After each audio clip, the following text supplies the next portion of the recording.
Hey bro! Ako ulit, si Daryl. Samahan niyo ako ngayon bro. I-propagate natin tong Philodendron Blizzard. Alright? Pero bago natin umpisan bro, huwag niyong kakalimutan na mag-subscribe and i-click yung notification bell para lagi kang updated dito sa channel natin. Alright? Let's go! So, ito yung mga leaves niya and ito yung mga roots niya bro. Ang haba na. Lumalabas na siya dito sa paso niya kasi ang liit. Pwede ko na siyang gawing wig. Bago ko i-repot and i-propagate tong Philodendron Blizzard bro, let me talk a little about this plant bro. Yan. Ang main description... Kakalawak ng kakalawak yun ah. Ang main description na itong Philodendron Blizzard, ang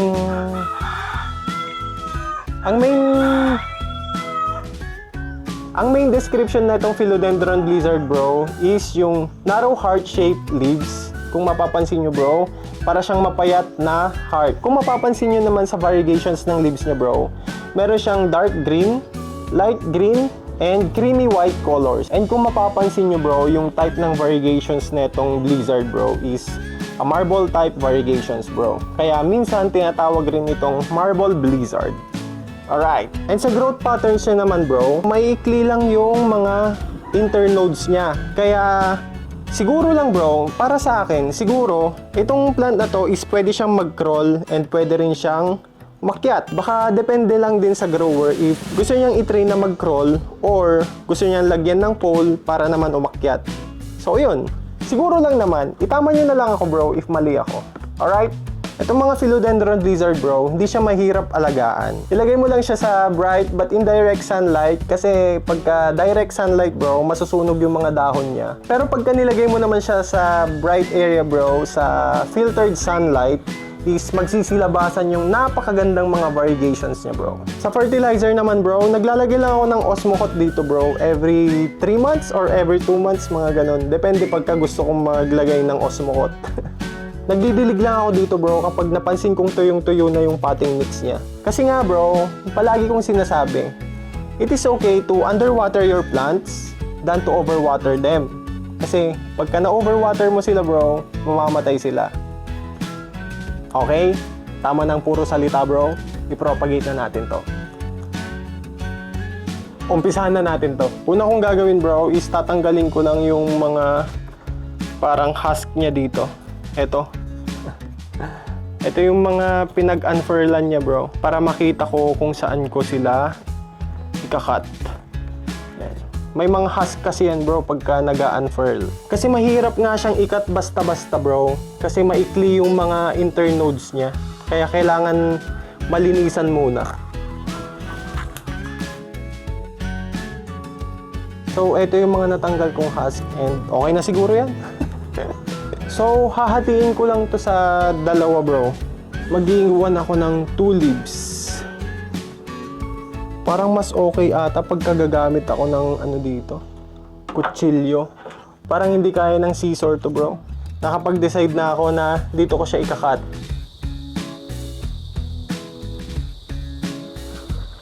Okay? Are you ready? Siya. Pero pwede mo siyang putulin na lang bro. Yan. Yan. Alright. So ayun bro, nakat ko na. Meron na ako ditong mother plant bro, na 3 leaves and isang top cut. Ang hirap lang kasi i-propagate na ito bro kasi sobrang ikli nga ng mga internodes niya. Kaya challenging din talagang i-propagate to bro. Top cut. Pinag-iisipan ko bro if kakatan ko pa ba to. Kasi masyado pang maraming dahon eh. Sa tingin nyo, kakatan ko pa. Sige. Isa pa. Kukunin ko tong node na to para magkaroon ako ng mid-cut. Wait lang. Hirap niya kasing hindi siya basta-bastang ikakat na lang eh. Okay bro. Dito ko siya ikakat banda, below this root, below this. Kasi below that root, andun yung growing eye. Kaya dito ko siya ikakat bro. Okay. Para magkaroon tayo ng mid-cut. Hirap naman. Kung kuha na lang kaya ako ng kutsilyo, ang hirap eh. Ganito. Eh kung doon na lang kaya ako kumuha. Nagdalawang isip ako bro, hindi ko na ikakat to.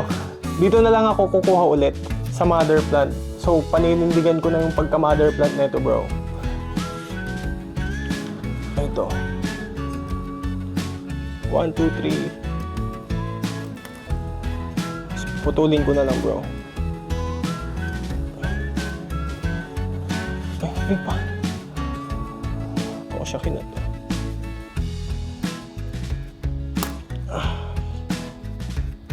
Ay putang ano. Gagi. Wala nang naiwan sa mother plant.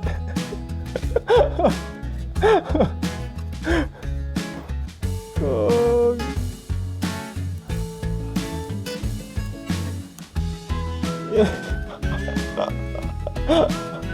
Wala nang naiwan. Wala nang naiwan sa mother plant, bro. Okay lang yan, mabubuhay yan. Tatanggalin ko lang yung roots, bro. Daming roots nito ah. Buhol-buhol yung roots nito, bro. Yan oh.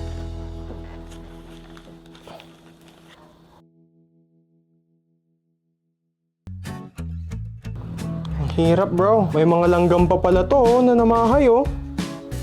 Ba't kayo nandyan?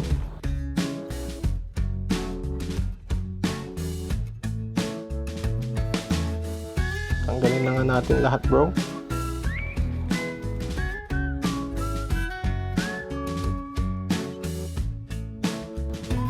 Okay, kita nyo yung roots, bro. So, eto bro, itatapon ko na to.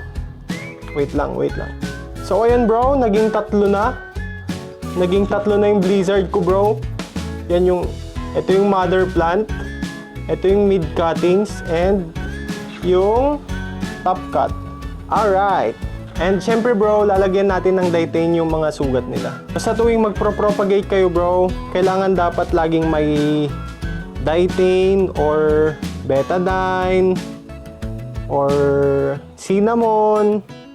Yung iba bro, ginagawa rin nila yung pinapatuluan ng kandila para walang pasukan yung mga bacteria para kainin yung plant bro. Just to be safe lang. Pagkatapos malagyan ng dietane bro, itanim na natin. Okay? Hindi mo na kita kailangan. Thank you for your service. Unahin ko nang itanim tong top cut dito sa pasong to. Medyo malaki siya bro. Kasi marami siyang roots.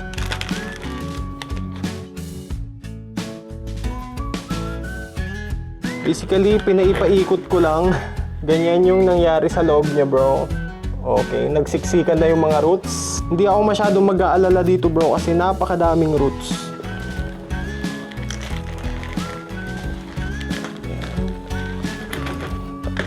Siksikin lang natin, secure lang natin na walang mga air bubbles. Biglang umulan bro, mga sampayin.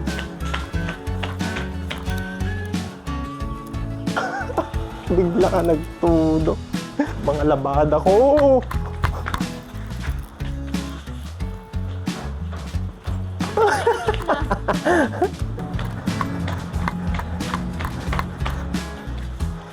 Nakakaasar yung ganun ha. Biglang umulan ha. Okay na yung mga labahin na ilagay ko na sa silong. At dito na tayo ulit bro. Alright. Muulan na naman dito bro. Kakatapos lang kasi ng bagyong Hiner. Meron na naman panibagong bagyo. Si bagyong Helen. Kakapasok lang bro. Siguro eto na yun. Pero syempre, plantito tayo bro. Hindi tayo magpapatinag sa mga ganyan. Okay na yung top cut. Ganda na. And next is yung mid cut. Dami ring roots to bro oh. Tatanggalin ko na ata to. Kasi mamamatay din yan oh. Okay. Tinanggal ko na kasi wala eh. Mamamatay din to bro. Wala akong ibang mahanap na paso bro na mas maliit kaya dito ko na lang ilalagay. So pagka mga ganitong mid cuttings bro, ang ginagawa ko is yung mga roots lang ang binabaon ko. And etong node niya bro, itong mga nodes niya is hindi ko binabaon. Hindi ko siya binabaon bro para at least na monitor ko bro yung mga nodes. If nabubulok na ba, natutuyo, or what. So, ayun. Kaya hindi ko siya binabaon, bro. Okay.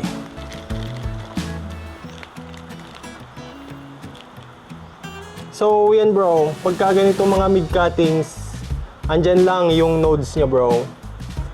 Kumbaga parang nakapatong lang. Yung bang hindi lang siya gumagalaw-galaw. Okay? Naitanim na natin tong dalawa, bro. Itanim na natin ngayon tong base cut. Tong mother plant. Kailangan ko pa pala ulit yung scissor, bro. So, for this base cut, bro, kasi yan lang yung nodes niya. Wala naman siyang leaves. So, tritriman ko siya ng roots. Okay na siguro to, bro. Ibabalik ko lang ulit siya sa paso niya, bro.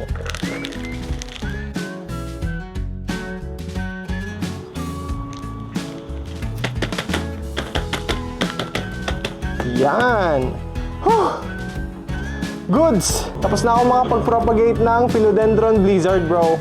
So, meron akong isang top cut, 2 leaves na mid cut, syempre yung mother plant, bro. Alright? Alright. Huh! Nakasurvive! Nakasurvive na naman, pati yung mga labahin.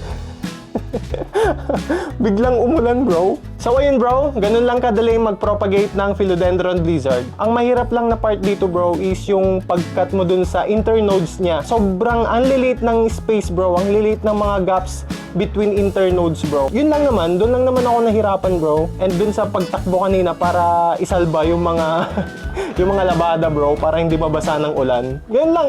Yun lang. So ayun, bro, hanggang dito na lang. Huwag niyong kakalimutan na mag-subscribe and click yung notification bell para lagi kayong updated dito sa channel natin, bro.